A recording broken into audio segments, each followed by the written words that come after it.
Okay, let's jump right in. I'm going to show you now how to sync Ableton Live's tempo to an external sample of an arpeggiated pattern that I'm going to record.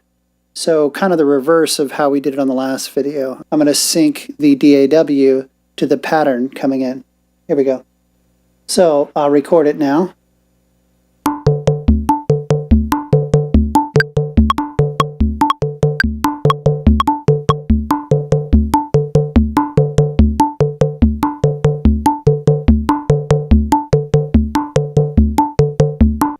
That'll do.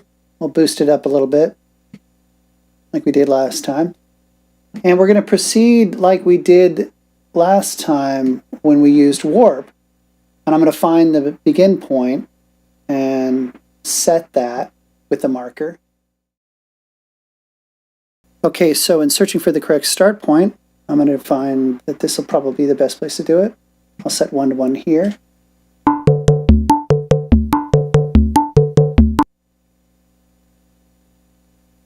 And I'm going to bring the loop over. By the way, if you don't bring the loop over when it goes all the way through, it's going to go over here and it's going to go all the way back to here because the loop, it's not going to go to the start of the sample. So bring the loop to where you've got the start of the sample to set that loop. So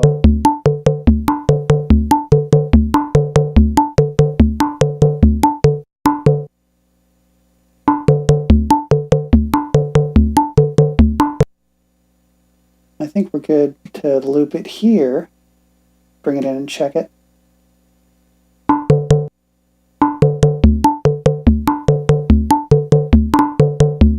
That's it. But of course it doesn't line up with the hash mark. So we have to zoom in and move the loop to its new position. That'll work. And now you have that loop.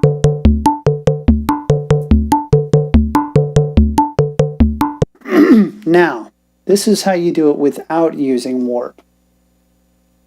This is how I've discovered to do it by keeping the integrity of the sample the same, but adjusting the tempo to match that. And this is sort of a backdoor way of doing it. There may be a better way, but by warping it, first I'm going to warp from here. And the only reason I'm doing that is to get this information right here. Segment beats per minute, 144.46. So now I'm going to undo. And I'm back to my out of sync loop, but I'm going to take warp off. Now the sample stands alone without any sort of time, except for physical time. And you will do 2 steps.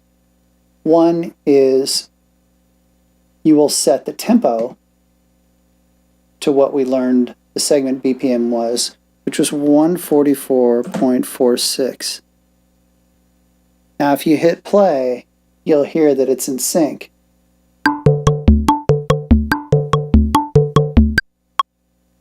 But if you come back and you hit warp and you want to, by the way, you can't loop. The loop doesn't work while you're out of warp. So I have to push warp in order to engage this loop again. But when I do that, listen to it.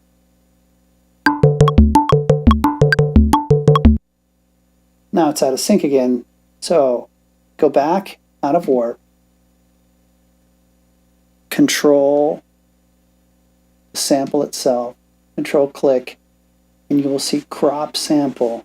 It's basically going to get rid of either end of the recording and make this one clip. Now this clip, if you take it out of warp, will match.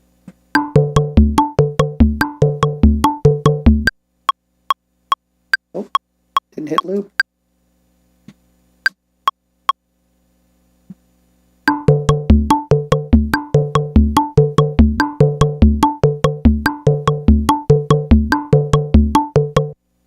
Now the integrity of the sample is the same because you have not changed the sample, but what you have done is you've now matched the tempo to this sample, and you've lost the ability to go this side or that side of the sample unless you undo to go back and tweak it if you have to. But that's how I've found and how I've become successful so far in this new program, Ableton Live, in matching the internal tempo to an external pattern.